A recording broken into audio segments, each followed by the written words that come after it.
May be ನೀವು 2016ರಲ್ಲಿ ಒಂದು ಚಿಕ್ಕ ಗೆಡ್ಡೆಯಾಗಿ ಬೆಳೆದ ವಿಷಯವನ್ನ ನೀವು ಆಗ್ಲೇ ಅಡ್ರೆಸ್ ಮಾಡ್ತಿದ್ರೆ ಒಬ್ಬ ವ್ಯಕ್ತಿಯು ಆಗ್ತಿರಲಿಲ್ಲ ಅಂತ ಹೇಳಕ್ಕೆ ನಾನು ಇಷ್ಟಪಡ್ತೇನೆ ಅಷ್ಟೇ.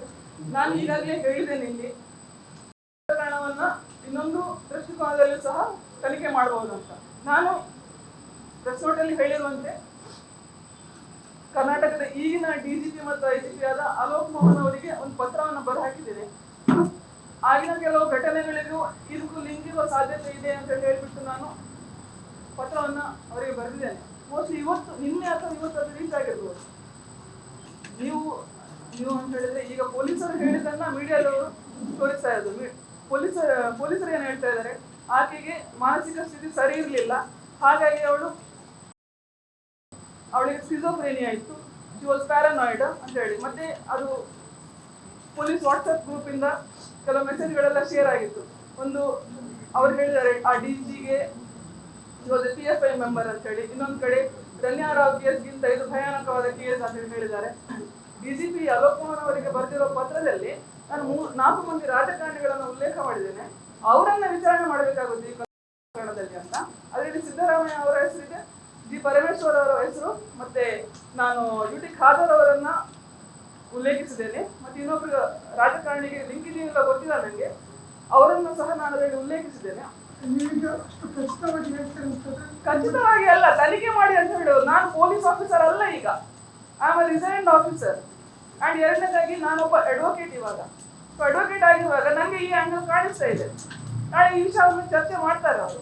ನಾನೀಗ DGP ಮತ್ತು IGP ಆಗಿರುವ ಅಲೋಕ್ ಮೋಹನ್ ಅವರಿಗೆ ಬರೆದ ಪತ್ರವನ್ನು ಅವರು ಅಫಿಷಿಯಲಿ CCBಯ ಇನ್ವೆಸ್ಟಿಗೇಷನ್ ಆಫೀಸರ್ಗೆ ಕೊಡ್ಲೇಬೇಕು.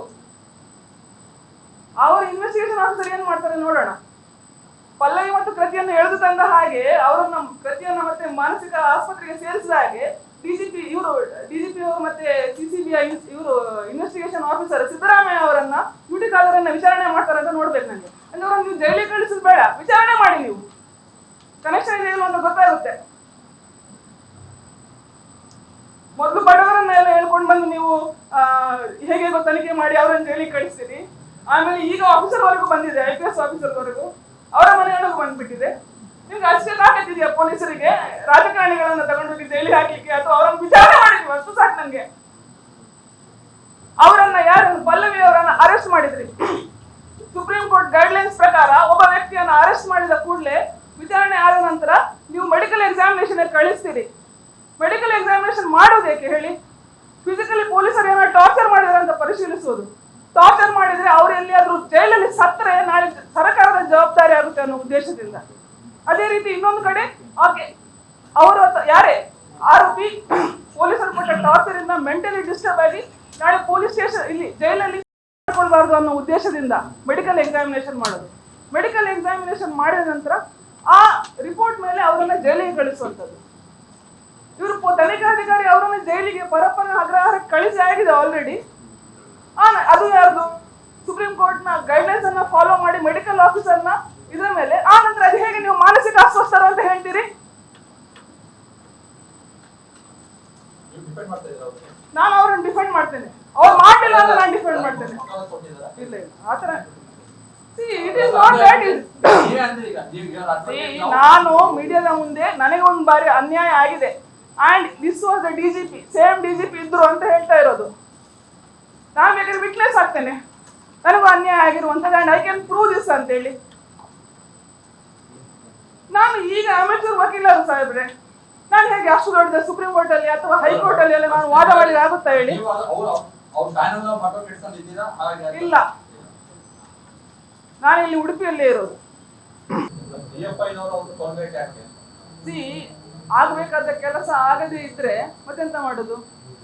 ಈಗ ರಿಟೈರ್ಡ್ ಅದೇ ಹೇಳಿದ್ದು. ರಿಟೈರ್ಡ್ ಆಗಿರೋದ್ರಿಂದ ಏನಾಗ್ಲಿಕ್ಕೆ ಅಂತ ಹೇಳಿದ್ರೆ DGP ಮತ್ತೆ IGP ಈಗ ಇರುವವರು ಅಲೋಕ್ ಮೋಹನ್. ಆದ್ರೆ ಇನ್ಫ್ಲೂಯೆನ್ಸ್ ಮಾಡ್ಬೋದಲ್ಲ. ಇನ್ಫ್ಲೂಯೆನ್ಸ್ ಮಾಡ್ಲಿಕ್ಕೆ ಪ್ರಯತ್ನ ಪಡುವಾಗ ಏನೋ ಎಲ್ಲ ವಾಗ್ಯುದ್ಧ ಆಗಿರ್ಬೋದು, ಅವರ ವಾಗ್ವಾದ ಆಗಿರ್ಬೋದು. ವಾಗ್ವಾದ ಆಗಿ ಅಂತ ಹೇಳಿದ್ಯಾ? ಅಲ್ಲ, ಹಾಗಾದ್ರೆ ಅಲೋಕ್ ಮೋಹನ್ ಅವರಿಗೆ ಇವರು ಇನ್ಫ್ಲೂಯೆನ್ಸ್ ಮಾಡುವಷ್ಟು ಇದಿದ್ರೆ ಕೆಪಾಸಿಟಿ ಇತ್ತು ಅವರಿಗೆ. ಓಂ ಪ್ರಕಾಶ್ ರಿಟೈರ್ಡ್ DGP ಗೌರವ ಇರೋದಿಲ್ಲ. ಈಗ ನನ್ನನ್ನು ಯಾರು ಪೊಲೀಸರು ಗಿಳಿಸಿಲ್ಲ ಅಂತ ಅನ್ಕೊಂಡಿದ್ದಾರೆ. ಈ ಊಹೆಗಳೇ ತನಿಖೆಗೆ ಈಗ ಇವರದ್ದು ಏನದು ಸ್ಕಿಜೋಫ್ರೇನಿಯಾ ಪ್ಯಾರನಾಯ್ಡ್ ಯಾರು ಅವರು ಡಾಕ್ಟರ್ ಇನ್ವೆಸ್ಟಿಗೇಷನ್ ಆಫೀಸರ್ ಅದು ಊರೇ ಅಲ್ವಾ? ಡಾಕ್ಟರ್ ಸರ್ಟಿಫಿಕೇಟ್ ಅಲ್ಲಿ ಎಲ್ಲಿದೆ? ಹಾಗಾದ್ರೆ ಹೇಗೆ ನೀವು ಪರಪ್ಪನ ಅಗ್ರಹಾರಕ್ಕೆ ಕಳಿಸಿದ್ರಿ? ಮೆಂಟಲ್ ಹಾಸ್ಪಿಟಲ್ ಕಳಿಸಿ. ಪರಸ್ಪರ ಅಗ್ರಹಾರದಿಂದ ಪೊಲೀಸ್ ಕಸ್ಟಡಿಗೆ ತೆಗೆದುಕೊಂಡು ಈಗ ಸಿಸಿಬಿಯ ಇನ್ವೆಸ್ಟಿಗೇಟರ್ ಆಫೀಸರ್ ಇದ್ದಾರೆ ಅಂತ ಹೇಳ್ತಾ ಇದಾರಲ್ಲ, ಯಾಕೆ? ನಾವು ಡಿಸೈಡ್ ಮಾಡೋದಲ್ಲ, ನಾವು ಪಾಯಿಂಟ್ ಔಟ್ ಮಾಡುವ ಅದನ್ನ ಅವ್ರು ಮಾಡ್ಲಿ. ಮತ್ತೆ ನಾವು ಧ್ವನಿ ಎತ್ತಿದ್ರೆ ಮಾತ್ರ ಅಲ್ಲ ಅವ್ರಿಗೆ ಕೇಳೋದು. ಈಗ ನಾನು ಮಾತನಾಡಲಿಲ್ಲ ಅಂದ್ರೆ ವಿಷಯ ಕಾರಣ ಆಗ್ತಿತ್ತು ಅಲ್ವಾ? ಪೊಲೀಸ್ ಡಿಪಾರ್ಟ್ಮೆಂಟ್ ಅಲ್ಲಿ ಇದ್ದೆ, ಈಗ ಸ್ವಲ್ಪ ಏನೋ ನನಗೆ ಗಂಟು ನಾನು ಹೇಳೋದಷ್ಟೇ. ಮಗ ನಾಳೆ ಹೇಳ್ತಾನೆ, ಇಲ್ಲ ನನ್ಗೆ ಹೆದರಿಕೆ ಆಯ್ತು, ಪೊಲೀಸರು ನನ್ನಿಂದ ತಪ್ಪೊಪ್ಪಿಗೆ ನನ್ನಿಂದ ಸುಳ್ಳು ಕಂಪ್ಲೇಂಟ್ ಬರೆಸ್ಕೊಳ್ತಾರೆ ಅಂತ ಹೇಳಿದ್ರೆ ಕೋರ್ಟಿದು ಟೈಮ್ ವೇಸ್ಟ್. ಇಷ್ಟು ದಿನ ನಾನಲ್ಲ ಅಯ್ಯೋ ಡಿಜಿದು ಹೆಂಡತಿನ ಕೊಲೆ ಮಾಡಿದ್ರು ಅಂತ ಹೇಳಿ ಹೆದರಿ ಕೂತ ಪೊಲೀಸರು ಏನ್ ಮಾಡ್ಬೇಕು? ಮನೆಗೆ ಹೋದ್ರೆ ಅವರಿಗೆ ನಿದ್ದೆ ಬರುದಿಲ್ಲ. ಎಲ್ಲಿ ಹೆಂಡತಿ ಒಂದು ಚಾಕು ಹಾಕೋಣ ಅಂತಾನೆ ಕಾಯ್ತಾ ಕೂತಿದ್ದಾರೆ ಈಗ ಅವರು.